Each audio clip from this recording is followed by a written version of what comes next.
Omakyana Chibindasya Ganankana Salakaya Chaksusumita Yena Tasma Shri Gurave Nama Sri Chaitanya Namanuvishtan Stapita Yena Bhutale Sayarupa Almantarati Swampadanti Kami Vandehan Se Guru Svitam Pada Kamala Se Guru Vaishnavascha Serupa Sakayata Sahagana Raghunata Vitanta Sajivan Sadvaitan Savadvaitan Parijana Saitan Sri Krishna Chaitanya Deva Namo Vishnu Padaya Krishna Krishna Bhattale Srimati Bhakti-vedanta Swami Tanavana Namaste Sasadevi Gauravani Vichayana Visasasyanadi Pashtadastari Vanchakapatarubhyascha Kripa Sindhuja Patitana Pavana Vibhyo Vaishnava Vibhyo Namo Namaha. So we are continuing this Bhagavad-Gita, this chapter 13. So today's text 19, isn't it? 19, yeah. So Lord Krishna is continue the description of the field of activities, kṣetraṁ, the knower of the field, kṣetraṁ, the knower, and also the enjoyer. So the enjoyer is the Purusha. And of course the actual enjoyer, because the living entities who is situated within the body cannot really call themselves the enjoyer, even though like to be known as the enjoyer, the Purusha. But the real enjoyer is the Supreme Lord, the Super Soul, and the living entities doesn't not really enjoy the body. Why? Because the body is filled with a lot of miseries. In the previous verses, Lord Krishna has described what is knowledge. So the Lord Krishna listed many things which are described to be knowledge, and one of those things is the very constitution of the material body, which is the Jamamitu Jarad, Jamamitu Jarad, what's that?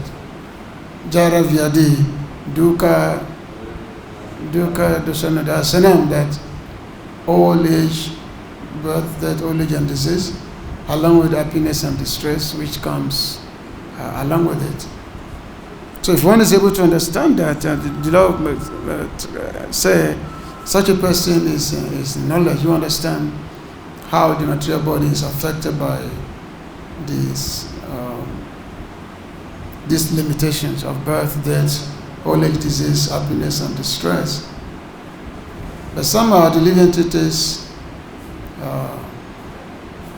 always like to pretend to be in a sleeping stage, like to feign, to pretend that they are happy even though there's not really happiness in terms of material body. So Lord Krishna has been describing this because the whole purpose of this chapter is to analyze the constitutional material, the material nature, the living entities, who is struggling within the material body, within material nature, and then, of course, the enjoyer, the Supreme Purusha, the Supreme Lord. So today's text, we just read today's text about kṣetraṁ. Iti kṣetraṁ tathā jñānam jñeyaṁ coktaṁ samāsataḥ mad-bhakta etad vijñāya mad-bhāvāyopapadyate. Iti, thus, kṣetraṁ, the field of activities,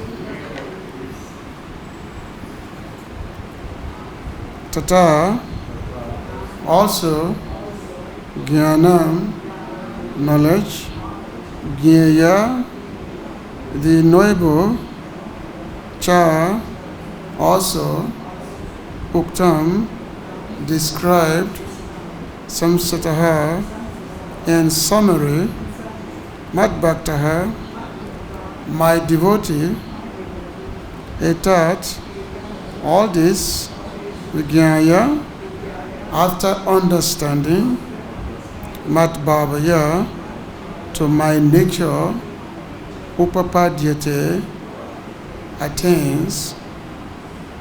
Thus, the field of activities, the body, knowledge, and the knowable have been summarily described by me.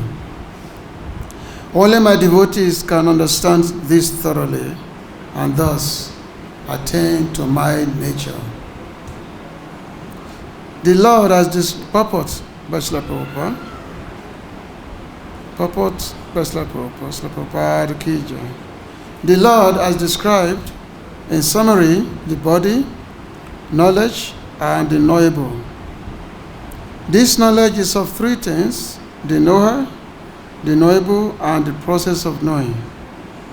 Combined, these are called vijñāya, or the science of knowledge. Perfect knowledge can be understood by the unalloyed devotees of the Lord directly. Others are unable to understand. The monists say that at the ultimate stage, these three items become one, but the devotees do not accept this. Knowledge and development of knowledge mean understanding oneself in Krishna consciousness. We are being led by material consciousness, but as soon as we transfer all consciousness to Krishna's activities and realize that Krishna is everything, then we attain real knowledge. In other words, knowledge is nothing but the preliminary stage of understanding devotional service perfectly. In the 13th chapter, in the 15th chapter, this will be very clearly explained. Now, to summarize, one may understand that verses 6 and 7, beginning from Mahabhutani and continue through Chaitanya Dhriti, analyze the material elements and certain manifestations of the symptoms of life. These combine to form the body or the field of activities. And verses through 12 from Amanitvam through Tathā Ganalta Darshanam describe the process of knowledge for understanding both types of knower of the field of activities, namely the soul and the super soul. Then verses 13 through 18, beginning from Anadi Matparam and continue through Riddhi Sabhasya Vishnitam, describe the soul and the Supreme Lord or the super soul. Thus, three items have been described: the field of activity, the body, the process of understanding, and both the soul and the super soul.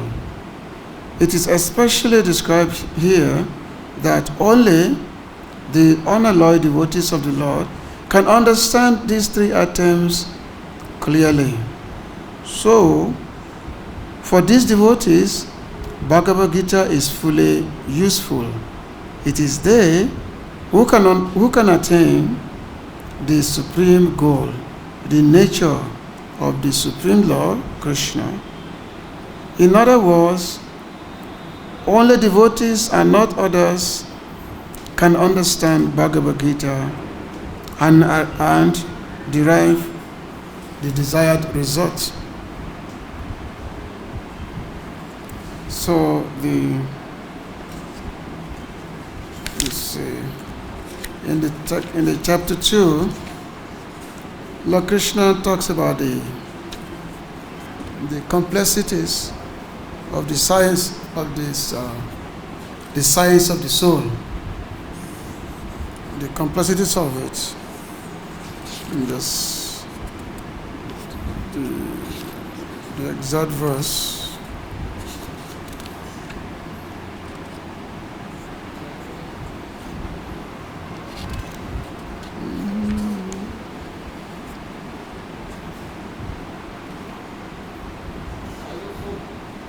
So, in the chapter 2, the law, I said, this text number 16, the law said, Nashato vidate bhavo, na bhavo vidate shataha, obayo api drishto tastuanayo tatudasube. So, the Lord Krishna is telling about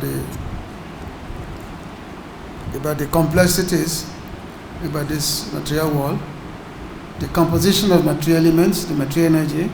So in this way, the elements, the field of activities has been described.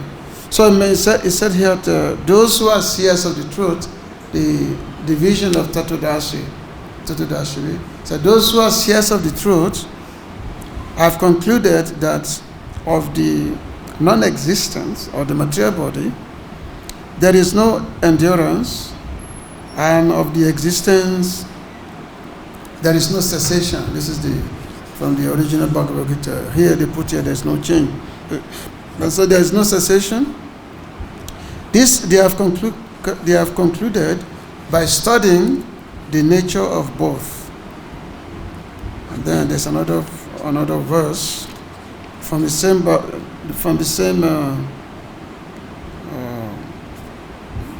chapter 2.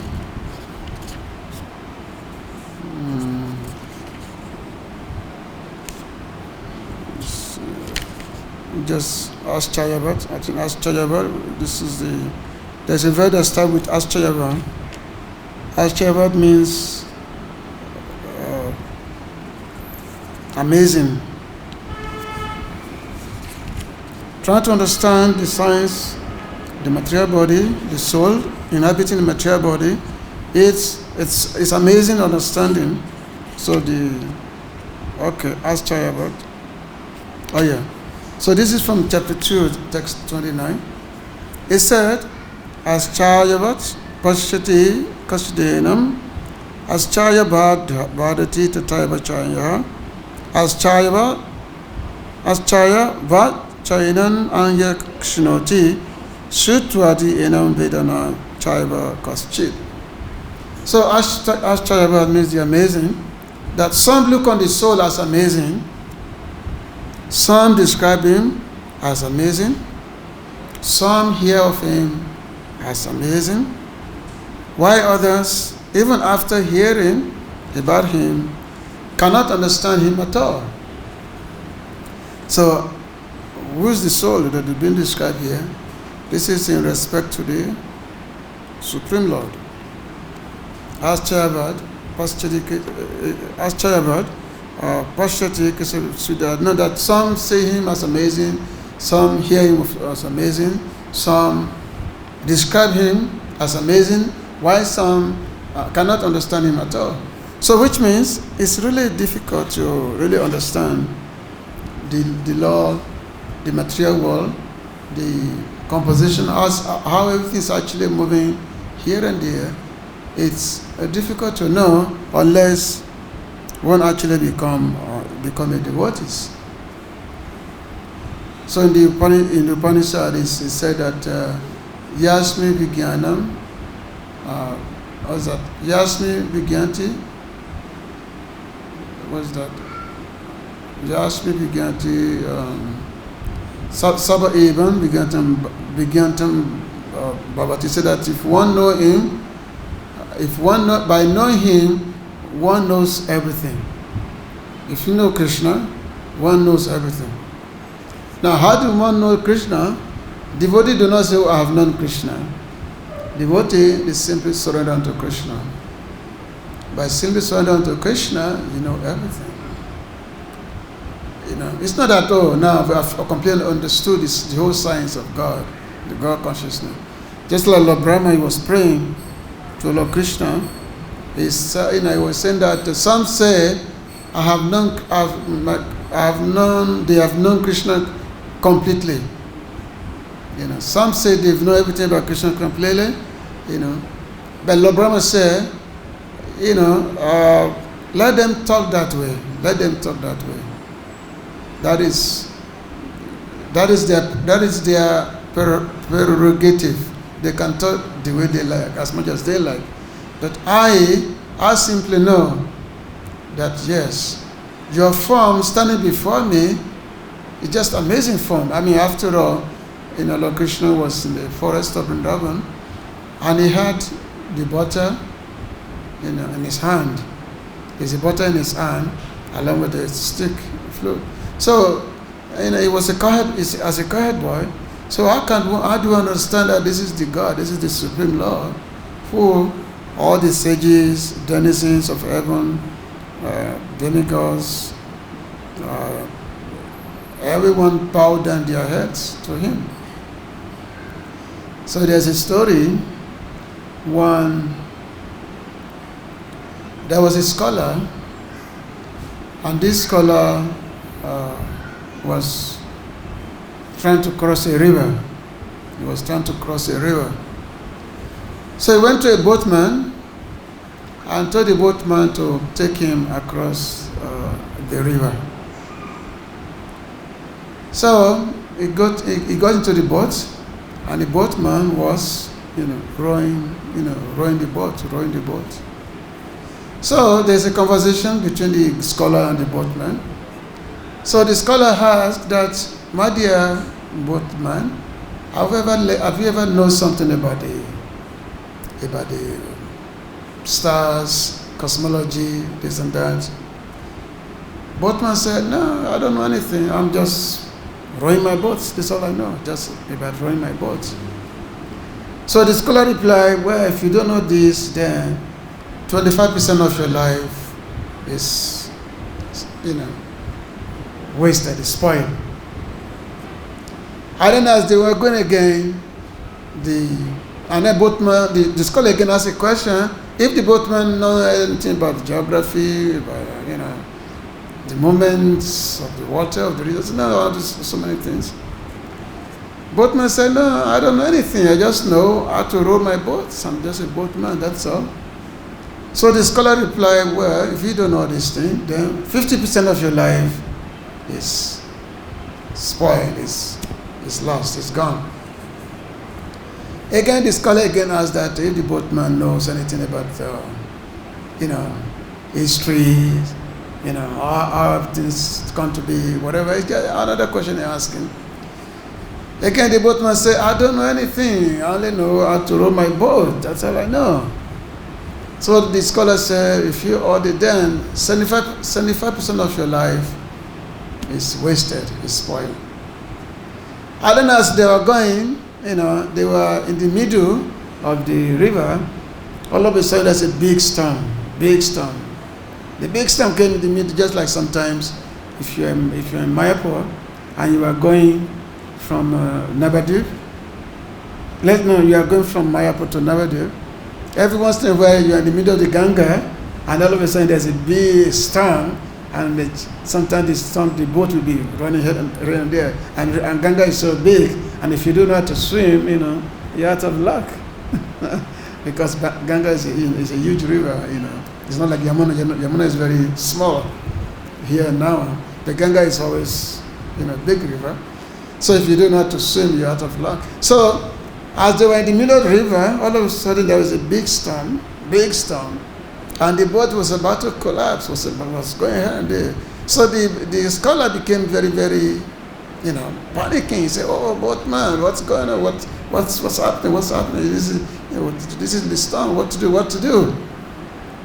So the boatman asked him that, well, don't you know how to swim? Because, the boat is about to collapse. The scholar said, well, no, I don't know how to swim. I don't know how to swim. So the boatman replied, well, 100% of your life is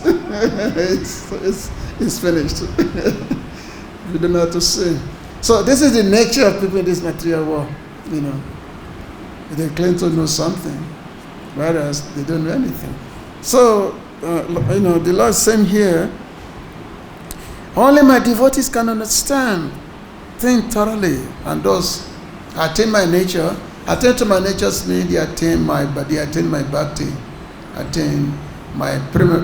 the nature is the prima bhakti, the loving devotional service. Actually, the devotees normally do not really waste their time in accumulating unnecessary knowledge unless it pertains to the understanding of the Supreme Lord and what can enhance the devotional activities, the devotional service to the Lord. Because basically, if one knows Him, one knows everything. If one knows Krishna. And how do one know Krishna? By becoming His devotee. It's not that we know Krishna by the virtue of knowledge, accumulation of knowledge. The Lord says, Bhaktastu ananya sakya aham jñānam. What is that? Jñānam dasna chitattvena, that is said that the Lord was telling Arjuna, said that I cannot be known. I said I can be known only by unalloyed devotional service, not by karma, not by jnana, not by any other method. So therefore, only devotees know Krishna because they submissively, they humbly render service to Krishna. So therefore, they know everything. Whereas there's no the speculators, the Gyanis, the speculators, the mundane philosophers, they can never understand the Lord. Because within this chapter, the Lord, He has presented the complexities of this material nature, the complexities of this sarira, this body. He has presented the complexities, the kṣetraṁ, the field of activities. The Lord has presented it, and especially citing the Vedic analysis, because as many sages in the Upanishads, they have analyzed this material nature, the very sages. In text number 5 of this chapter, so the Lord says, because the Lord, He was talking to Arjuna, and He wanted to really, by logic, impressing upon Arjuna, but the Lord didn't just want to, use His own opinion by citing the previous sages, rishis, who have analyzed the material nature. So the Lord said, Rishibi Bahuda Gitam Chandobi Bivida Pratak Brahma Sutram Parasarva Itu Madhi Vinischitaha. So he said that knowledge of the field of activities and of the knower of activities is described by various sages in various Vedic writings. It is especially presented in Vedanta Sutra with odd reasoning as to cause and effect. So the Lord is citing the previous Vedic sages who have analyzed these topics that we are studying today. Jñānam, jñeyaṁ. We are talking of 3 items: the field of activities, the body, the knowledge, and the knowable. So this has been, the Lord's talking about this, have been summarily described by me. So the many sages, especially the Upanishads are there, like the Chandogya Upanishads, Brihad Arayaka Upanishad, many Upanishads that I describe the nature of material world. Rishi, many rishis, the Chandogya, I think it was his name, Jagabhakya, who was talking to his wife Maitreyi. I think it was Jagabhakya. And then of course, Srila Vyasadeva, he summarized whatever has been taught in the Upanishads. Then Srila Vyasadeva, he summarized them in the form of Vedanta Sutra. He put all of that, so which means whatever knowledge that has been accumulated in the Upanishad, there are 108 Upanishads, 108 of them, like Katha Upanishad, Ishwara Upanishad, Kino Upanishad, Upashna Upanishad, Chandogya Upanishad, Anayaka Upanishad,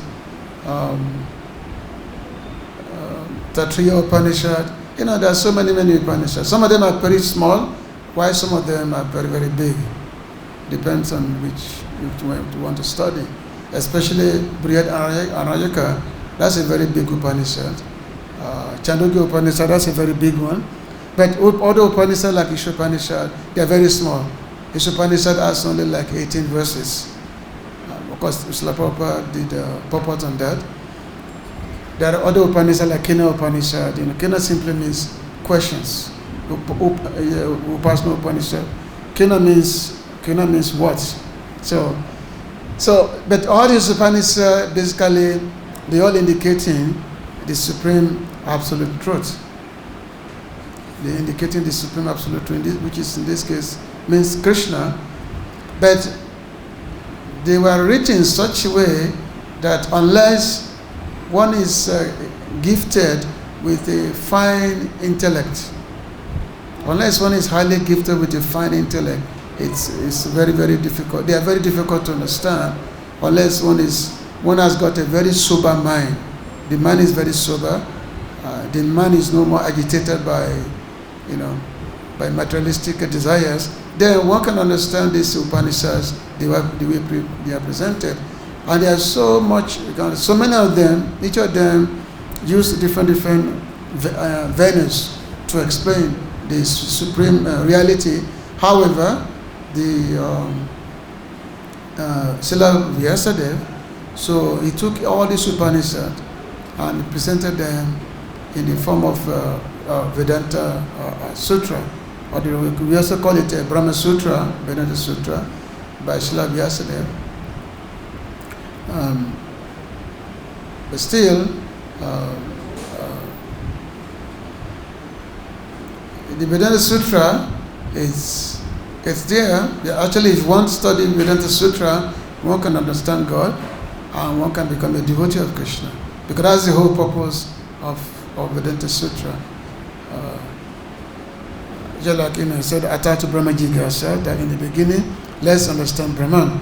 Atatu Brahma Jigasa, let's understand Brahma. Brahma means the Supreme Lord. Let's understand it. That's the purpose of the human form of life, to understand the Lord.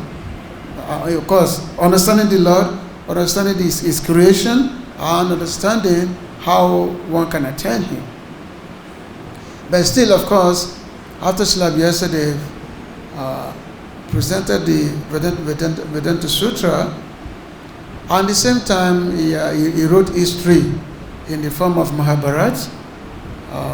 Some history he wrote, but still Srila Vyasadeva was not really happy. He was not satisfied.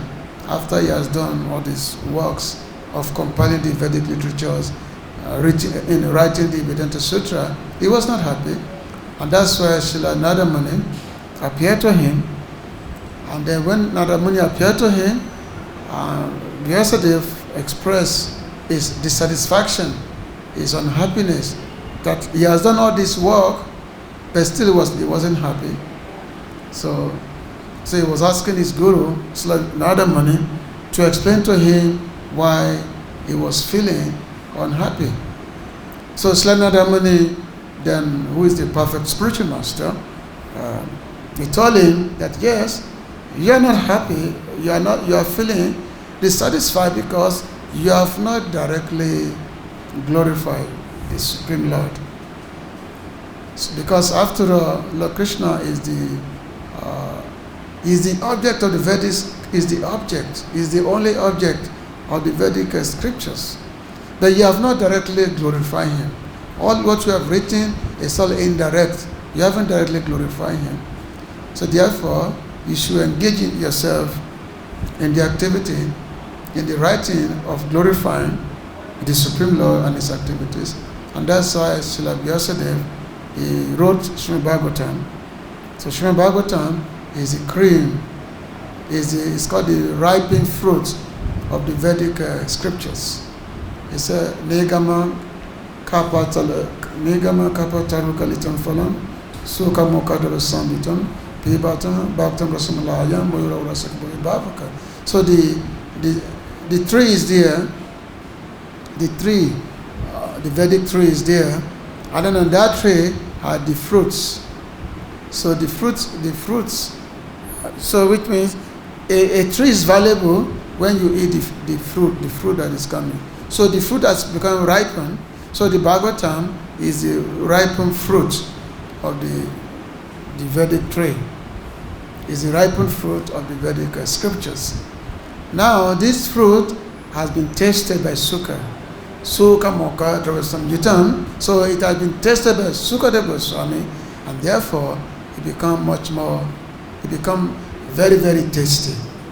So basically means that unless we hear Bhagavatam from the mouth of a pure devotees, who is called Bhagavat, then we cannot, the Bhagavatam, it's difficult to be relished.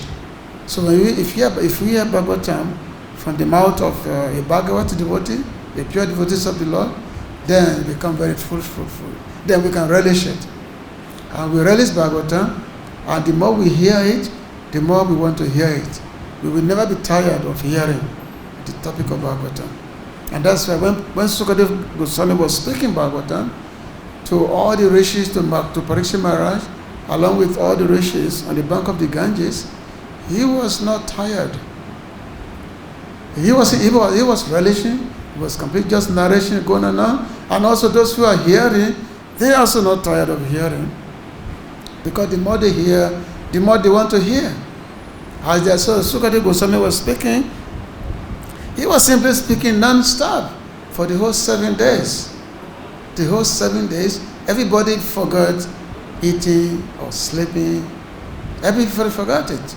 No, they don't not even drinking water, because that nectarian kṣetraṁ of Bhagavata kṣetraṁ that is coming from the mouth of Sukadeva Goswami, it just completely fulfill any form of need for eating or drinking or sleeping. Just imagine if you are that fortunate that we can have such relishment of hearing Bhagavata, and we don't become tired of hearing, we don't become tired of it. Just imagine. So which means we actually attain such a high transcendental taste. But for such a thing to happen, one must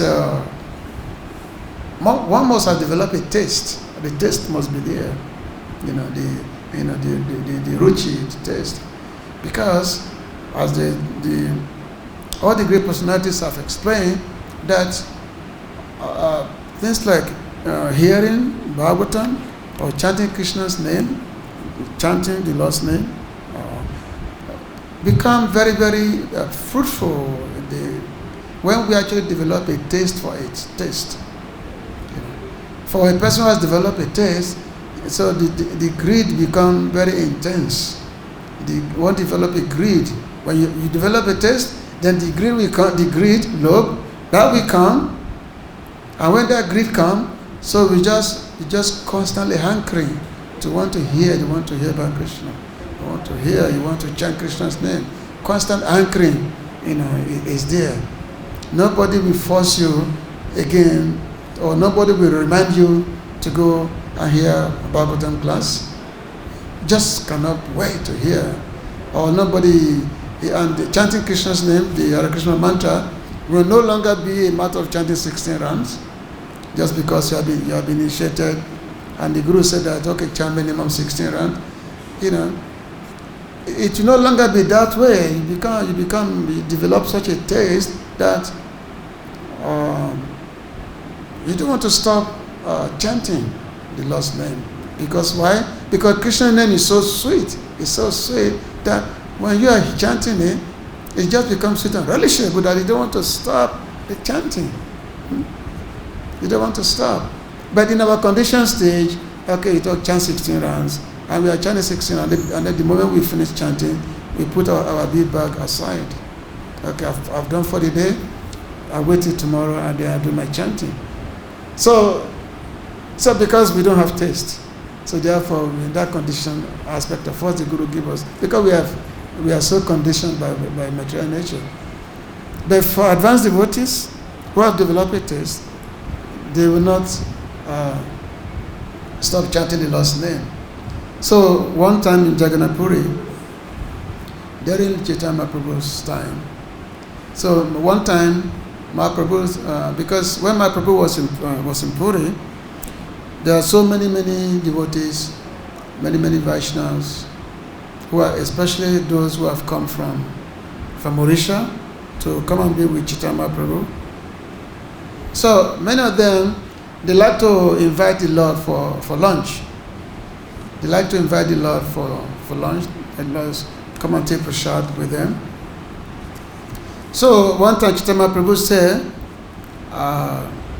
only those who are the master of 100,000 can invite me for lunch. He said, unless someone is a master of 100,000, I will not go to them to take lunch, to take prasad. Master of 100,000. Yeah. So now, so many Brahmanas, they are wondering that, the Lord is saying that unless we are a master of 100,000, he's not going to accept our lunch. How is this? We don't even have, so they are thinking that they are master of 100, they think maybe the Lord is saying they are master of 100,000 coins. So Brahma said that we don't even have 1,000 coins. How are we going to come across 100,000 coins? So which means we will never get a chance to ever invite the Lord for prasadam, for lunch. The Lord said, it's not the coins. What I mean is that unless one chant 100,000 names of Krishna daily, one cannot be in a position to invite me for lunch. So 100,000 names means 64 rands, which means that's 100,000 names. So the Lord wants someone who doesn't stop the chanting of the names to be able to invite him for lunch.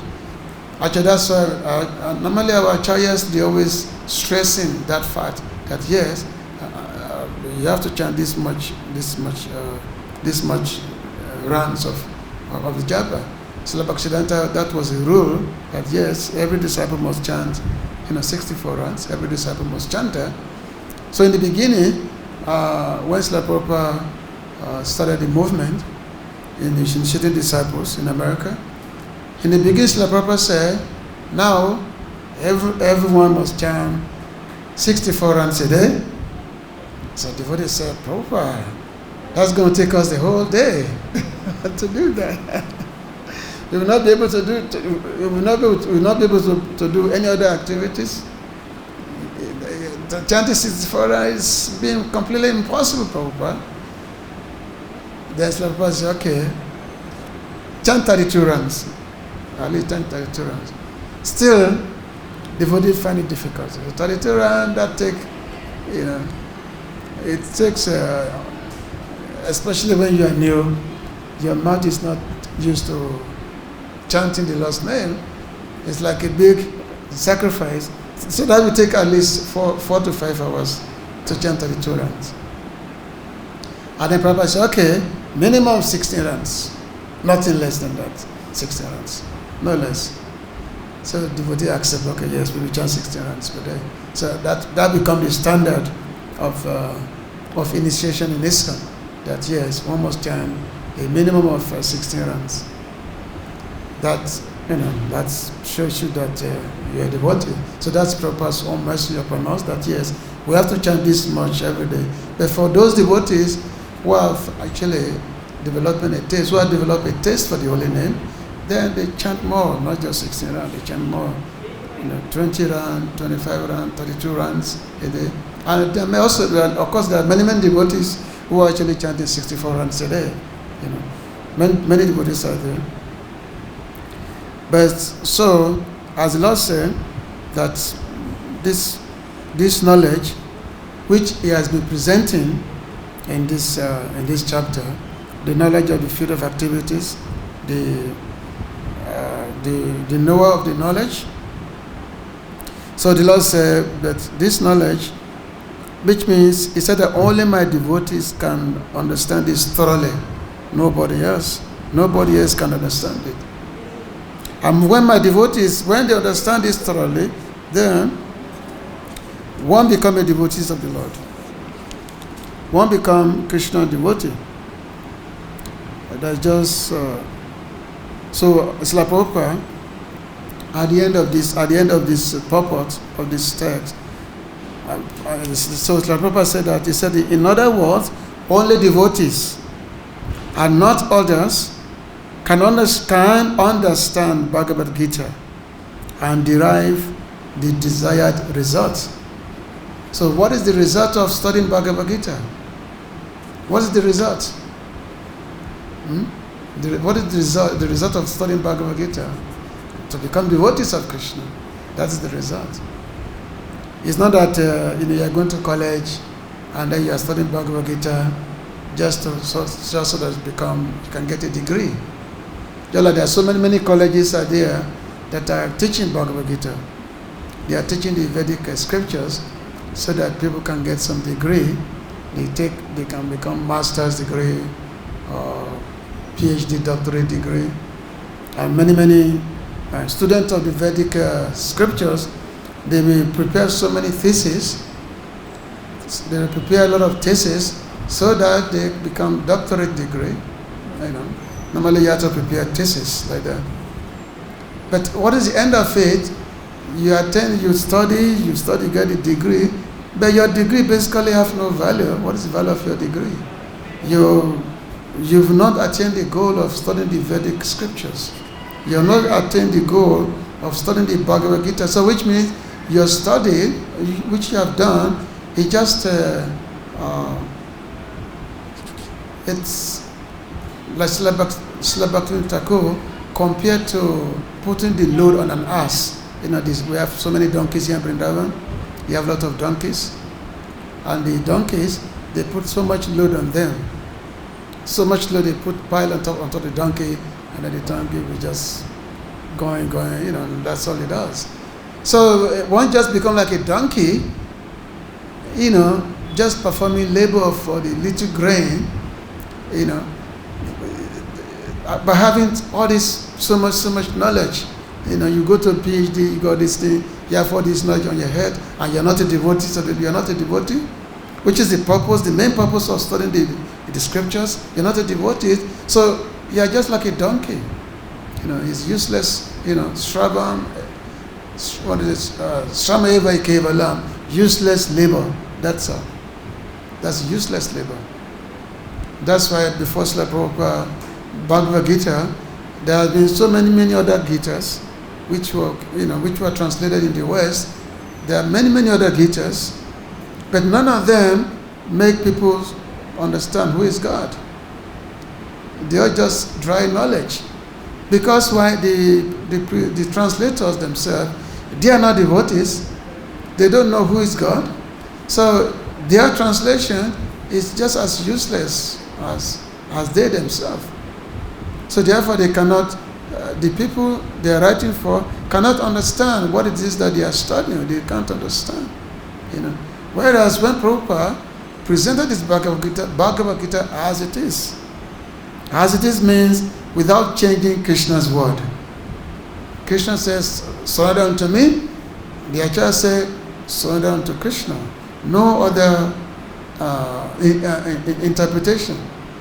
not that is surrendered to that aspect of Krishna. No. Krishna said, Mam ekam, surrender unto me only. Mam ekam sanam, come to me, surrender unto me, become my devotees. This is what Krishna said in the Gita. But if you are giving other interpretation, then it becomes useless activity basically. So no one can be convinced about the real meaning of the Bhagavad-Gita. But when Srila Prabhupada gave us the Bhagavad-Gita as it is, so we get to know who is Krishna, God, and what does God want. He said we should serve Him. He said we should surrender unto Him.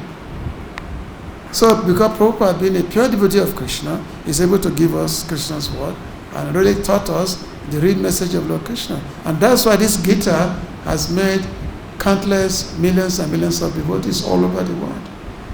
And this Bhagavad-Gita is the only Bhagavad-Gita with hundreds of translations into many languages.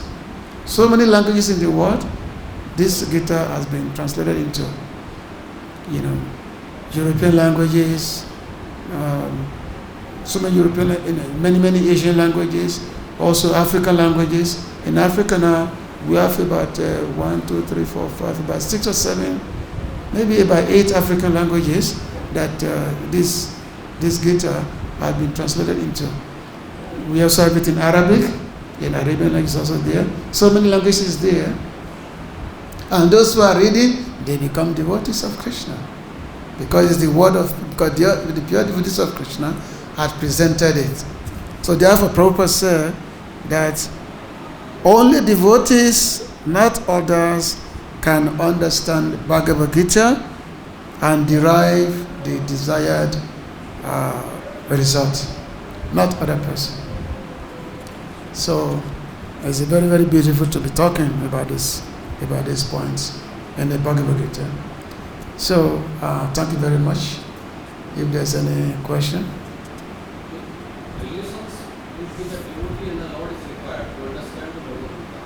Yeah.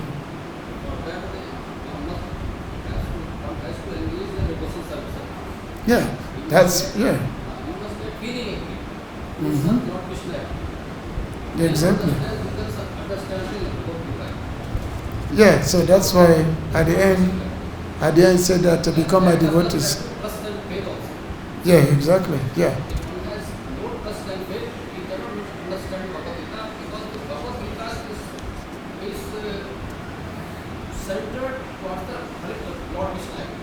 Yes, of course.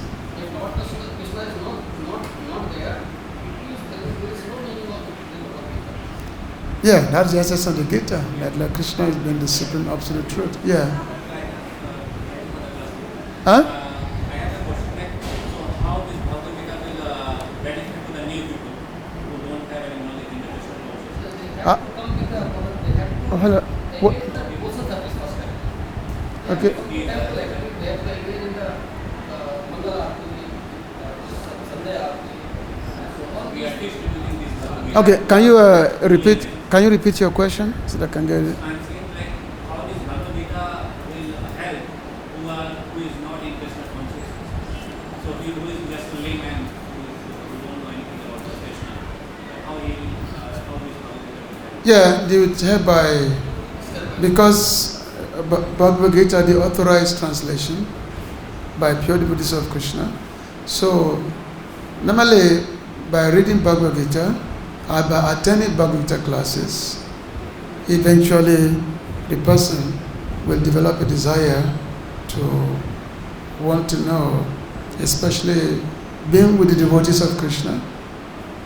And then gradually we start understanding the essence of the Bhagavad Gita. What is the essence? The essence is to become a devotee of Krishna. And devotee of Krishna means one who is engaging in devotional service of Krishna. So a lay person, they get a message, but the point is that the person continue to read, because Bhagavad Gita is the word of Krishna. The word is not different from Krishna. It's Krishna's own words. Krishna's and his word is not different. Just a person having the book in their home, it's already become, let's say, auspicious occasion to have this, in one's home. It's already become so, which means the more one tries to read, the more the faith will develop, and from that faith, one begins to associate with Krishna devotee, and then you get to with associate with Krishna devotee, then you know the activities of Krishna devotees. Just like he's saying that you come, you render devotional service, you attend the programs, this and that. So that will come in due course of times. But that begins first by hearing. By hearing, it becomes the first stage is to hear. So when you have faith to hear, you say Ado Stradas, Ado Sangha. When you have faith to hear, and the more you're hearing, then the more you want to associate with the devotees. And then through the association, the process of devotional service begins through the association. Just like how you got involved because you were hearing. You got the guitar, you were hearing it, and then by hearing it, you develop a faith. You say, this must be very wonderful. Then you want to know more. You want to associate with those people. That is the way I came. That's the way I got involved. Initially, I was a student. I was a university student, and I got Bhagavad-Gita in the school library. I got the Gita in the school library, and when I read it, I found it such a wonderful book, such a wonderful spiritual book. So I was reading more and more, and I want to find out those people. Who are those people who are actually living by the teaching of this book called Bhagavad-Gita? Even though the first reading, you really don't understand that much, the first reading, but some basic knowledge that you're not this body, you're a spirit, soul, and you're part and parcel of God. So that knowledge is there. So because the faith is there, the faith is arising, and then you want to associate. You want to know where are those people who are living by the principle of this Bhagavad-Gita. And then, because you want to be with those people, and then that's how you begin. That's the beginning of the process. Okay? Anyway, thank you very much. Srila Prabhupada ki. Hare Krishna.